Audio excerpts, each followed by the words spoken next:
거룩한 주일 예배 오신 여러분 한 사람 한 사람을 주님의 이름으로 축복하고 사랑합니다. 자, 우리 좌우 앞에 있는 분들과 함께 또 우리 각 가정에서 함께 예배 드리시는 우리 사랑하는 가족들과 함께 인사하겠습니다. 사랑하고 축복합니다. 네, 사랑하고 축복합니다. 특별히 이제 하나님은 사랑이시다라는 주제로 말씀을 나누는 마지막 주간인데요. 우리 안에 하나님의 사랑이 가득 차서 우리 주변에 있는 형제자매를 사랑할 수 있는 우리 모두가 되기를 주님의 이름으로 축원합니다. 그래서 우리 반월중앙교회가 하나님의 나라를 살아내는 그러한 교회가 되기를 또 주님의 이름으로 축원합니다. 또 오랜만에 우리 원로 목사님 오시니까 너무나도 좋네요. 그렇죠?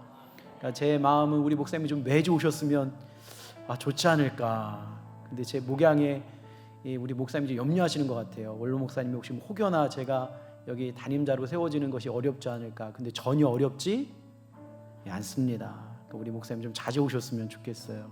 여러분들 일단 인사하실 때 그렇게 말씀하세요. 다음 주도 뵙자고. 아셨죠? 그래서 우리 하나님의 나라가 이루어질 수 있는 우리 교회 되기를 주님의 이름으로 축원합니다. 자, 오늘은 저희가 함께 나눈 요한일서 5장에 있는 말씀과 누가복음 15장에 있는 말씀을 가지고 함께 말씀을 나누는데, 특별히 오늘 말씀의 아주 중요한 부분은 우리 안에 영생이 있는 것을 우리가 어떻게 확증할 수 있는가입니다.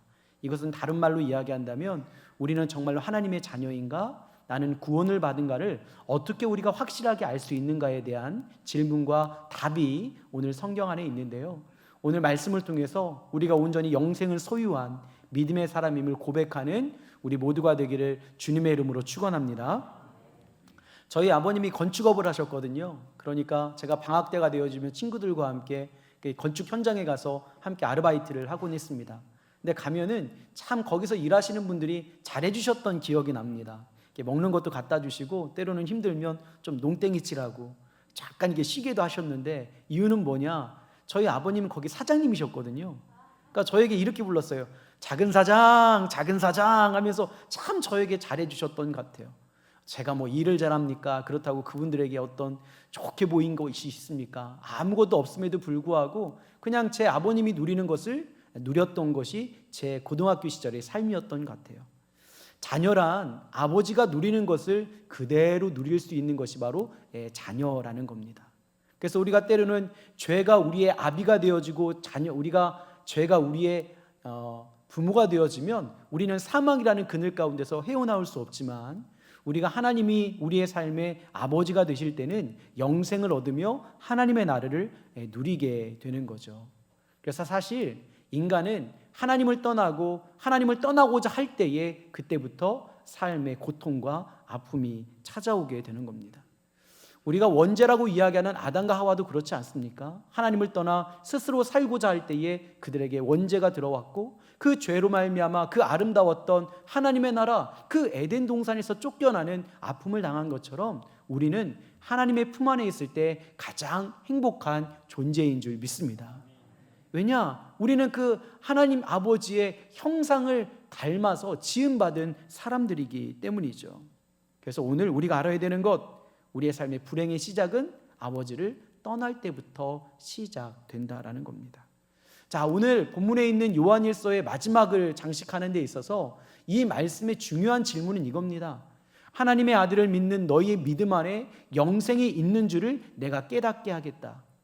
근데 이러한 질문인데요, 조금 쉽게 성경을 좀 사도 요한이 기록했으면 좋겠는데, 그럼 뭐 하나님을 사랑하면 너희가 영생이 있는 것이다, 너희가 거룩한 주의를 지키면 너희가 영생이 있는 것이다, 너가 12일조를 드리거나 물질을 드리거나 헌신을 열심히 하면 영생이 있는 것이다 라고 이야기하면 참 편한데, 오늘 사실 말씀을 읽어보면요, 너희에게 영생이 있음을 알게 하는 방법에 대해서, 기도에 대해서 이야기하고 있어요. 하나님께 담대히 나가는 것이 너희가 영생을 얻은 증거이다. 자, 그래서 오늘 한번 이 탕자를 통해서 그 말씀이 어떠한 말씀인가를 함께 좀 말씀을 나눠보려고 합니다. 누가복음 15장에 나와 있는 이 탕자에 대한 비유는 우리가 다 알고 있는 겁니다. 한 아버지에게 두 아들이 있었죠. 첫째 아들과 둘째 아들.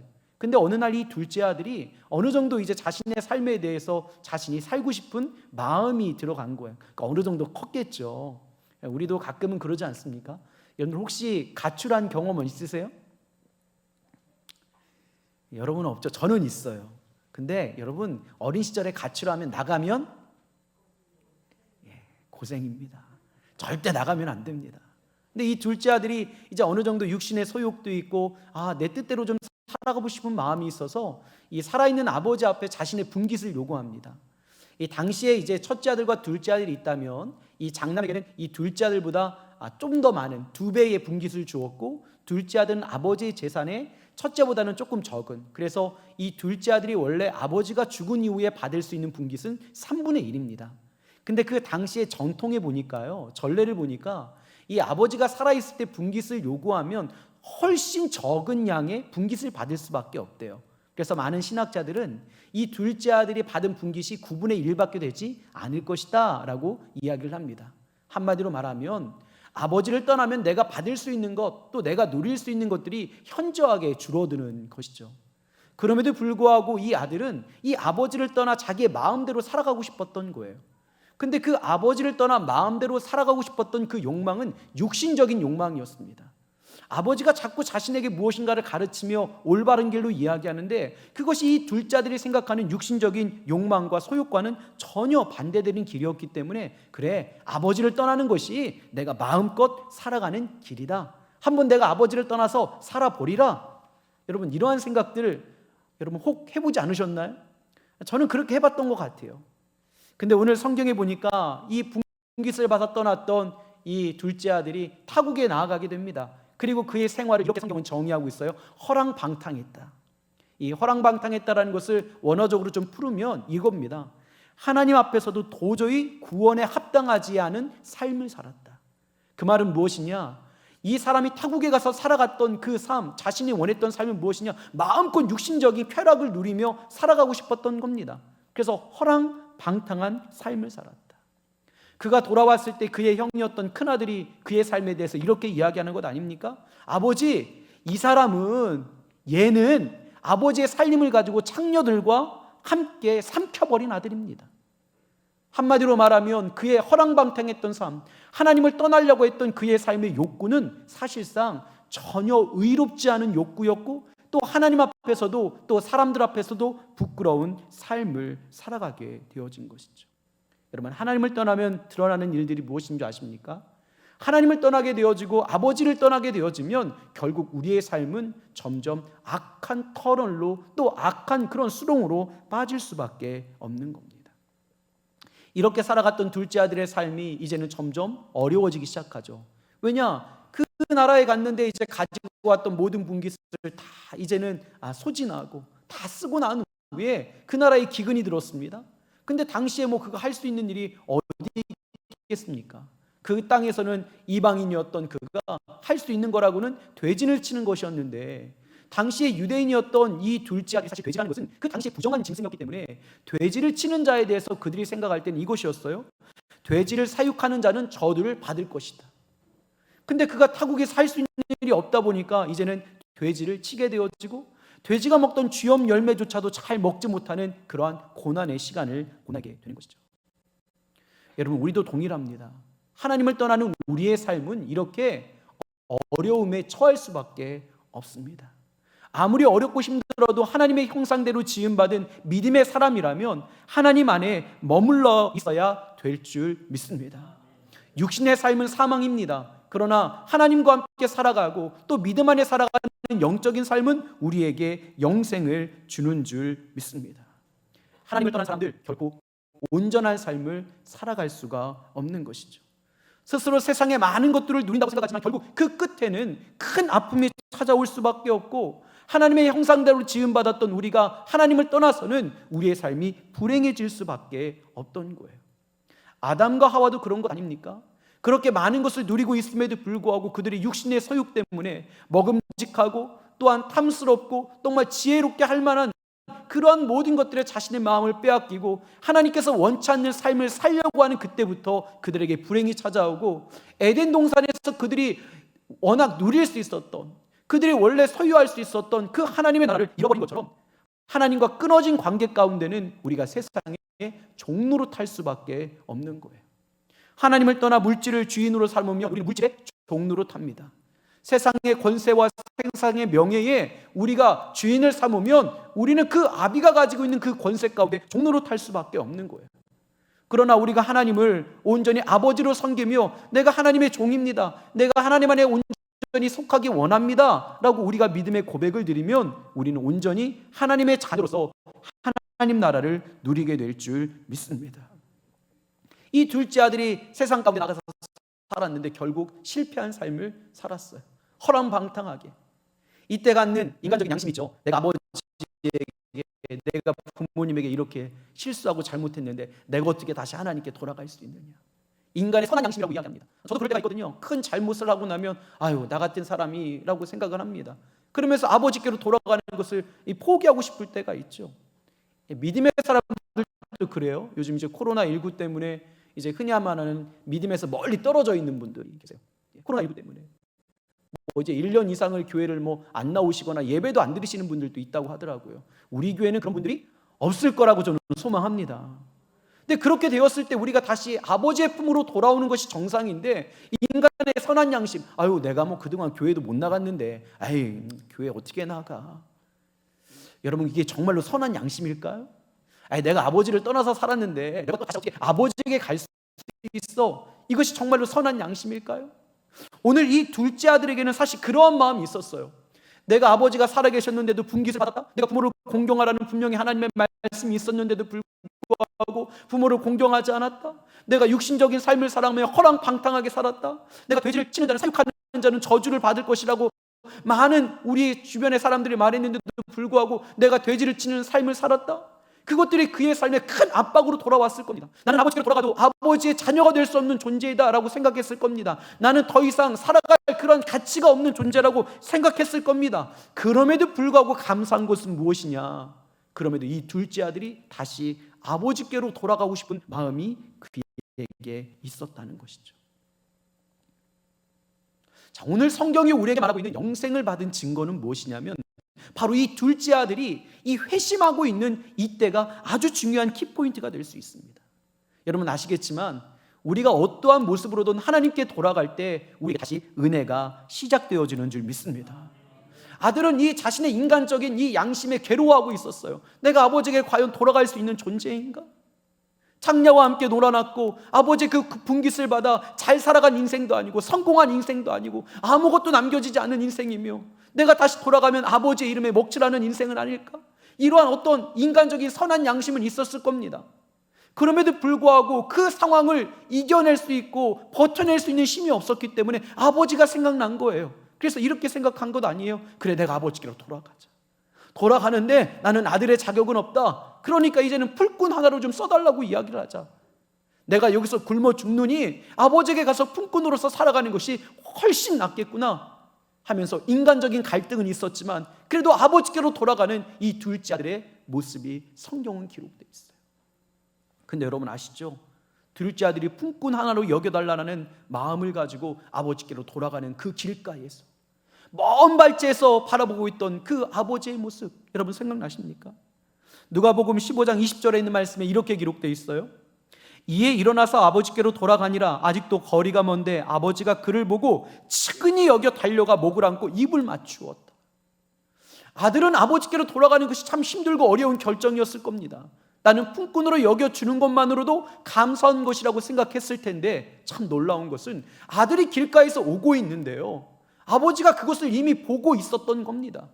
먼 발치에서 보고 있다가 그 아들이 오고 있는 그 모습을 바라봤던 그 아버지가 아주 급하게 이제는 그 길가에 있는 그 아들을 만나러 가게 되어집니다. 영상을 좀 하나 보여주시겠어요? 여러분 이 그림 아닙니까? 먼 발치에서 아들이 걸어오고 있는데 이제는 아버지가 그 아들을 보게 되어져요. 얼마나 기뻤는지 한숨에 달려가게 되어집니다. 그리고 달려가서 아들이 오는 속도보다 아버지가 달려가는 속도가 걸음걸이와 달려감이 훨씬 빠른 거예요. 달려가서 그 아들을 콕 안습니다. 그리고 한없는 입을 맞추는 거예요. 한 번만 맞추는 것이요, 잘한다고.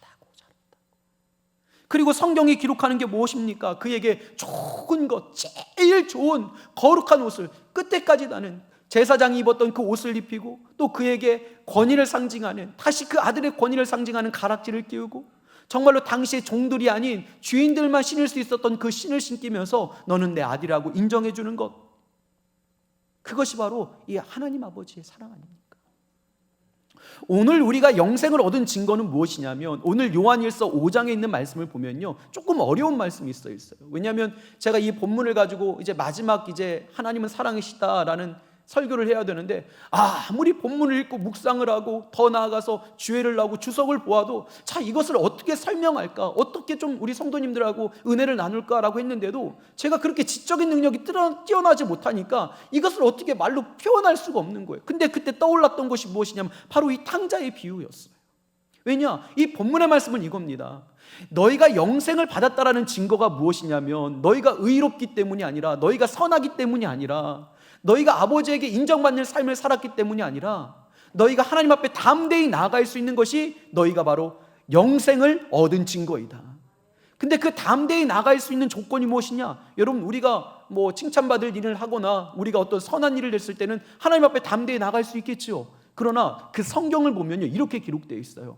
사망에 해당하는 죄를 갖고도 온전히 생명으로 나아갈 수 있는 길이 있다는 겁니다. 이것은 무엇이냐? 사망에 해당하는 죄를 짓고도 아버지께 나아갈 수 있는 믿음이라면, 그렇게 아버지께 나아갈 수 있는 그러한 아버지의 사랑을 알고 있는 자라면 그는 하나님의 자녀요, 온전히 영생을 얻은 자라는 거예요.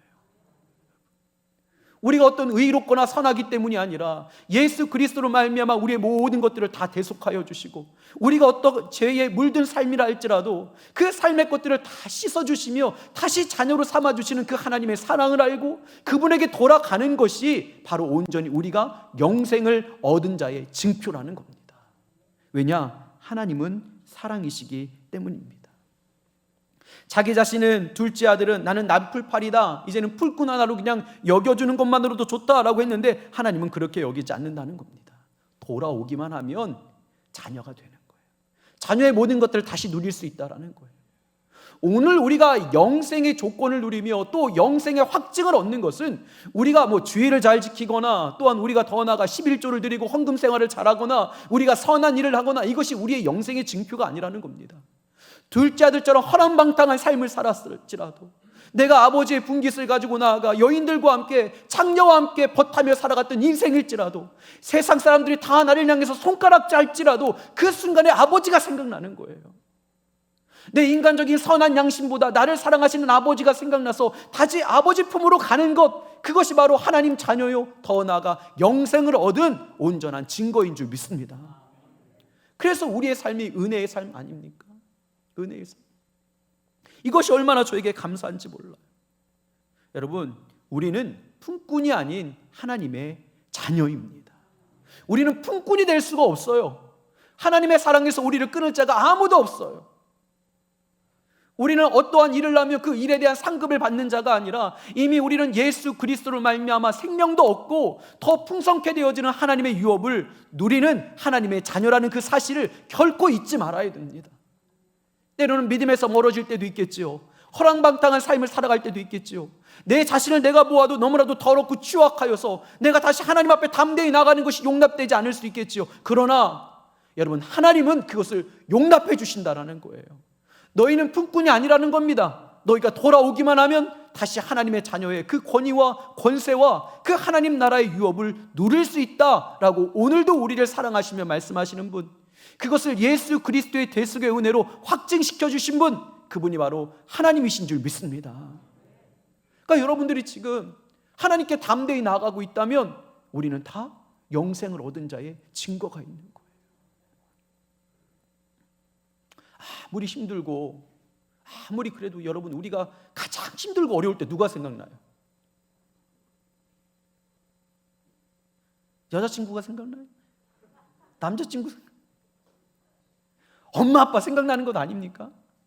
저도 필리핀 단기 선교 가다가 이제 장기로 이제 선교를 하는데 너무 힘들었어요. 정말 막 병도 걸리고 막 몸이 막 눈병도 걸리고 막 위장병도 너무 아프니까요.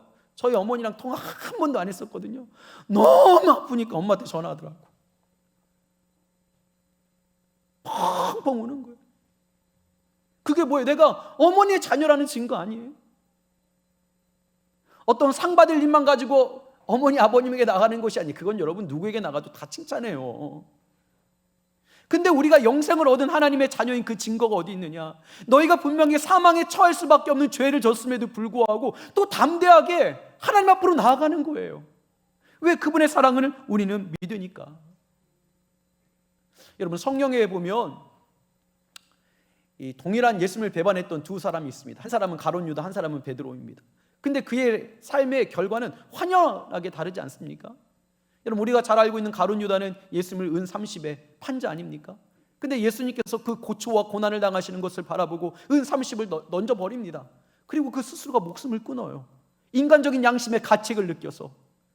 누가 이 가룟 유다의 인생을 여러분 선하다고 이야기합니까? 어찌 보면 야, 참 인간적이다, 참 양심 있는 사람이다 라고 생각할 거예요. 그러나 어찌 보면 인간적으로 양심 없는 사람은 베드로예요. 예수님이 그 고차장할 때 3번이나 부인하지 않았습니까? 근데 부활의 주님께서 베드로를 찾아가셨는데요, 참 양심도 없는 것, 그렇게 배반해놓고 예수님 오니까 그 안에 품에 안기는 거예요.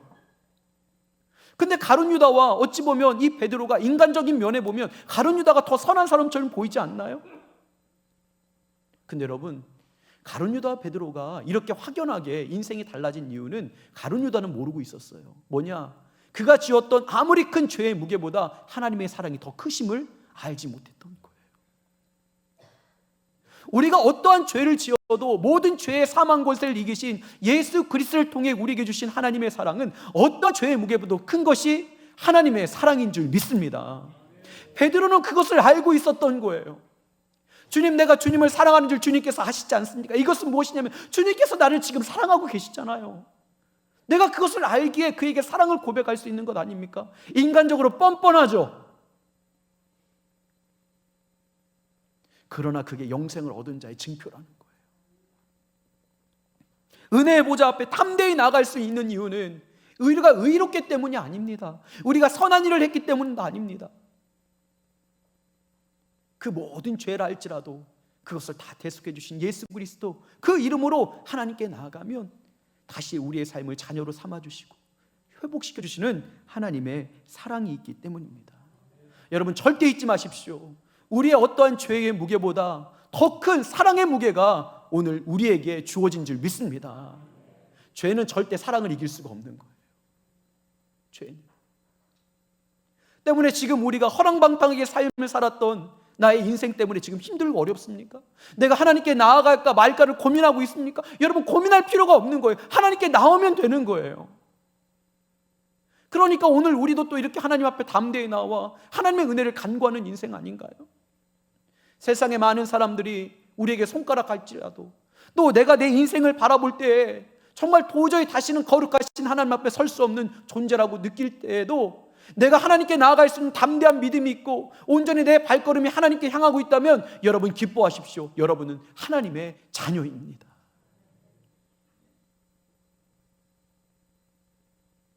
여러분, 아무리 실패한 인생이랄지라도 마지막에 자녀들이 찾아가는 건 부모예요. 부모. 믿을 사람은 부모밖에 없어요. 여러분, 부모님들이 자녀들 욕하는 거 봤어요? 제가 초중학교 때 성적이 많이 떨어졌는데도 불구하고 선생님이 오셨어요. 성적이 너무 떨어져가지고. 그리고 학교에서 말씀 부린다고. 그랬더니 저희 어머님 했던 생각이 나요. 이게 뭐라고 이야기했냐면, 선생님, 사실 범석이가 머리는 좋은데 공부를 안 해서 그런 거라. 모르는 거야. 내가 IQ가 얼마나 나왔는지를 몰라. 말을 안 했거든. 말했죠. 내가 87 나왔다고. 또 어느 분들이 벌써 지방의 목사님들이 이 얘기했어. 반월중학교 목사님 IQ가 87이라고. 돌아오십시오. 용서해드리겠습니다. 자녀는 부모를 욕해도 부모는 평생 자녀를 욕하지 않아요. 그것을 아는 게 자녀예요. 우리가 영생을 얻은 증거가 주일 예배를 잘 드리고 하나님 앞에 헌신을 하고 십자가를 지고 우리가 선한 일을 하고, 이것이 영생의 조건이 아니라는 거예요. 영생의 정말로 조건은 무엇이냐? 씻을 수 없는 죄를 졌음에도 불구하고 하나님이 생각나는 거예요. 그 앞으로 담대히 나가는 거예요. 예수 그리스도의 보혈을 의지하는 거예요. 그게 영생을 얻은 저와 여러분의 삶일 줄 믿습니다. 그 탕자에게 돌아왔을 때 옷을 입혀주시고 손에 가락지를 끼워주시고 신발을 신겨주신 것뿐만 아니라 여러분 알죠? 살찐 송아지를 잡았다고. 살찐 송아지. 단지 죄를 가지고 있으면서 축구한 것이 아니라 그 송아지의 대속의 죽음을 통하여, 예수 그리스도의 죽음을 통하여 그 죄를 다 하나님께서 사해 주시고 온전한 잔치를 열어주시는 분이 바로 우리의 아버지인 줄 믿습니다. 만약에 그게 없다면 예수님께서 이 땅에 오실 필요가 없었던 거예요. 그냥 율법으로 살아가라고 얘기하셨겠죠. 그러나 우리가 영생을 얻는 조건은 오직 예수 그리스도, 그분을 통해 우리에게 확증해 주신 하나님의 사랑이 유일한 구원의 길인 줄 믿습니다. 그러니까 담대하게 나가시면 되는 거예요. 담대하게. 그 십자가의 상에서 죽으신 그분께서 우리가 어떠한 죄를 지어도, 어떠한 상황 가운데도 하나님께 나아가면 그 모든 죄를 사해 주시고 우리가 마음껏 하나님과 함께 천국 잔치를 누리며 살아갈 수 있는 길을 열어주신 분이 바로 예수님이신 줄 믿습니다. 사랑하는 여러분, 우리는 품꾼이 아닙니다. 우리는 하나님의 자녀입니다. 영생을 얻은 증거 여러분 잊지 마십시오. 어떠한 상황에도 우리가 하나님께 나아갈 수 있다면 우리는 영생을 얻은 하나님의 자녀인 줄 믿습니다. 말씀을 마무리하겠습니다. 사도 요한이 요한일서를 마지막에 정리하면서 이 하나님의 사랑이심을 어떻게 기록하고 있냐면 바로 오늘 이 본문에 있는 말씀, 너무 제가 은혜가 됐어요. 그 전까지는 하나님을 아는 자는 형제를 사랑하는 것이다. 형제를 사랑하지 않는 자는 하나님을 사랑하지 않는 자며 또한 여전히 어둠 가운데 있는 자이다. 그 말씀이 저에게 참 거룩한 부담감이 되었거든요. 근데 오늘 이 말씀을 마무리하면서 그렇게 그 담대하게 그 보좌 앞에 나갈 수 있는 것, 내가 죄를 지었음에도 불구하고 그것이 우리가 영생을 얻은 징표라는 이 사도 요한의 이 거룩한 이 기록이 제 삶을 얼마나 뜨겁게 하는지, 우리 어떠한 순간에도 하나님을 떠나지 않기를 간절히 소망합니다. 그리고 혹여나 하나님을 떠나 있는 분이 있다면, 허랑방탕하게 살았습니까? 그래도 마지막에 생각나는 분이 하나님이라면 여러분은 하나님의 자녀이고 영생을 얻은 자입니다. 돌아가면 되는 거예요. 하나님 품에 안기면 되는 거예요. 그러면 우리의 모든 죄는 이미 2000년 전에 이 땅에 오셔서 십자가에서 나의 모든 죄와 나의 허물을 위하여 고통당하시고 피 흘리시고 모든 땀과 모든 생명까지 내어주셨던 예수 그리스도의 그 대속하심의 죽음을 통하여 우리가 온전히 하나님 나라를 누리게 되는 줄 믿습니다. 이게 복음이에요. 이게 복음.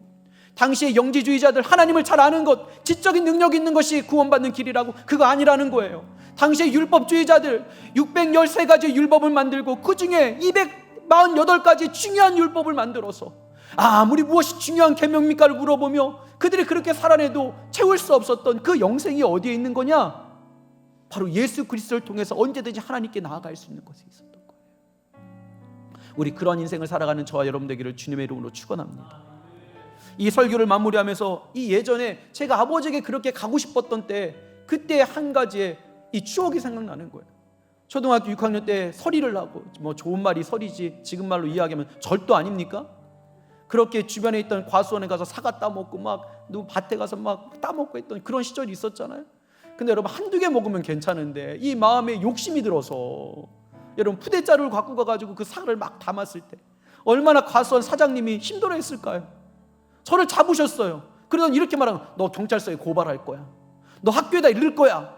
너 학교 못 다니게 할 거야. 근데 참 이 어른 또 너무하신 분이야. 진짜 학교에 일렀어.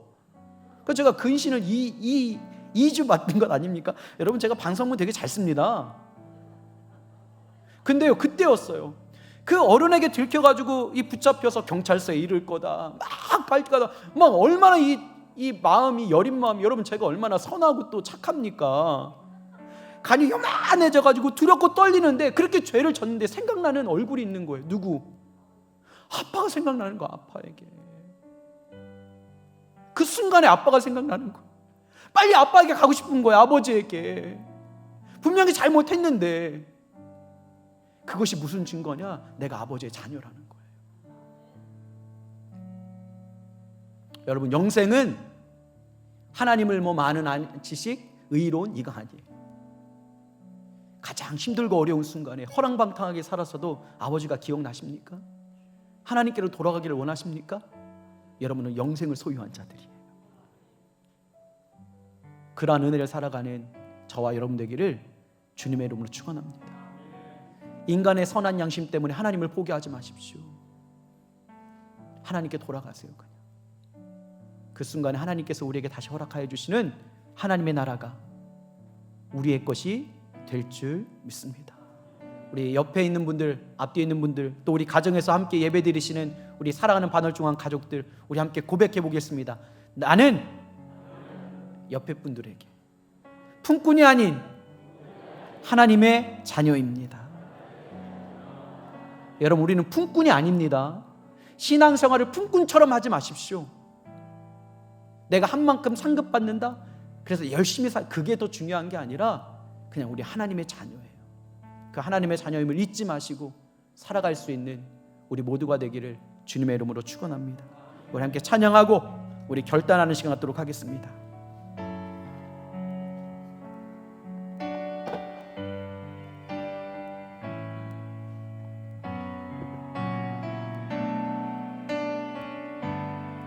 오직 주의 사랑에 매여 우리 함께 찬양합니다. 오직 주의 사랑에 매여 내 영 기뻐 노래합니다. 이 소망의 언덕 기쁨의 땅에서 주께 우리 그러한 하나님의 사랑 가운데 한번 우리의 마음을 고백하며 나가봅시다.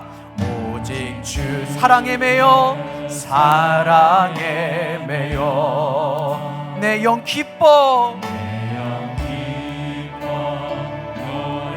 노래합니다. 이 소망의 언덕 기쁨의 땅에서 주께 사랑 드립니다. 오직 주의 임재 안에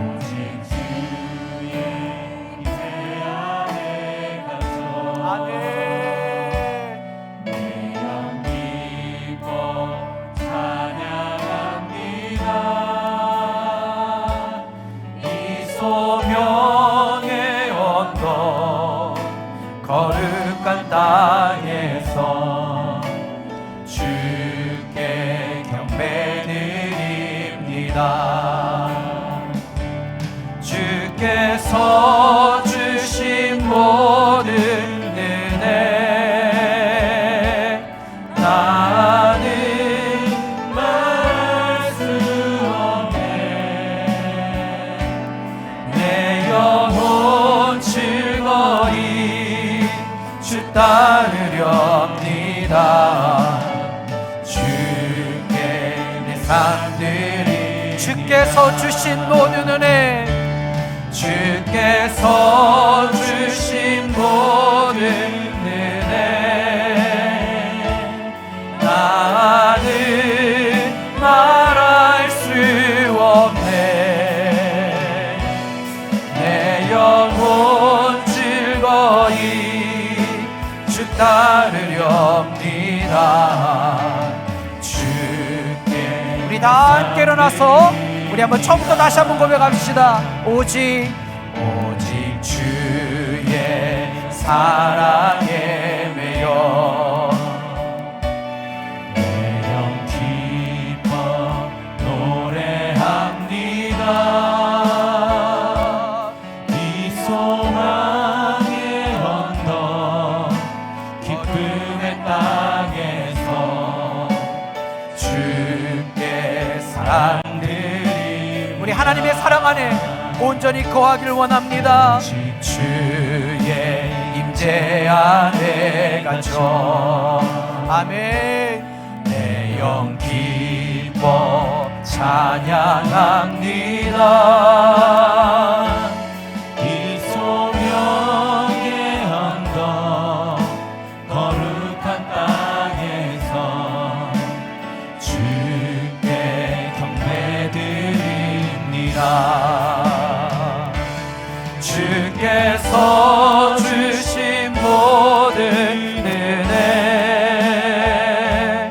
나는 말할 수 없네. 내 영혼 즐거이 주 따르렵니다. 주께 내 삶. 우리 오른손 높이 들고 내가 믿고 또 의지함을, 믿고 또 의지함을 내 모든 영역 아시는 주님 보호해 주실 것을 나는 확실히. 우리 고백합시다. 내가 믿고 또 의지함을, 믿고 또 의지함을 내 모든 영역 아시는 주님 보호해 주실 것을 나는 확실히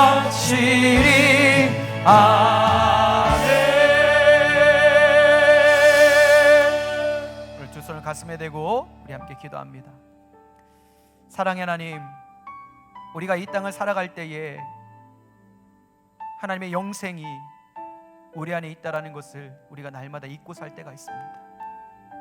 온전히 하나님으로 말미암아 온전히 영생을 얻는 믿음의 사람 되게 하여 주시옵시고, 특별히 우리가 사망에 거할 수밖에 없는 죄 가운데에도 온전히 정말 하나님께 돌아가는 그러한 하나님의 자녀가 되게 하여 주시옵소서. 그것이 바로 영생을 받은 자의 증표입니다. 특별히 하나님 또한 우리가 귀한 예물을 주 앞에 내어드립니다. 이 예물이 쓰이는 곳곳마다 하나님의 은혜가 넘쳐나게 하여 주시옵시고, 특별히 이 귀한 예물이 쓰이는 곳곳마다 말씀이 옥토밭에 뿌려질 때에 30배, 60배, 100배의 열매를 맺었던 것처럼 놀라운 하나님의 은혜와 열매들이 드러나게 하여 주시옵소서. 특별히 우리 사랑하는 원로 목사님, 날마다 강건케 되어지는 은혜를 허락하여 주시옵시고, 원로 목사님의 그 목양의 귀한 신앙이 계승되어져 나라오를 100년을 준비하는 우리 반월중앙교회가 되게 하여 주시옵소서. 주께서 모든 것 함께 하시고 드려진 예물을 흠양하신 줄 믿사오며 예수님의 이름으로 기도합니다. 이어서 목사님 축도해 주시겠습니다. 이제는 우리 주 예수 그리스도의 무한하신 은혜와 아버지 하나님의 크신 사랑하심과 보혜사 성령님의 감화 교통 임재하심이 주 앞에 나와 예배하는 무성도들 가정과 심령 위에 사업장과 앞날 위에 영원토록 함께 계실지어다. 아멘.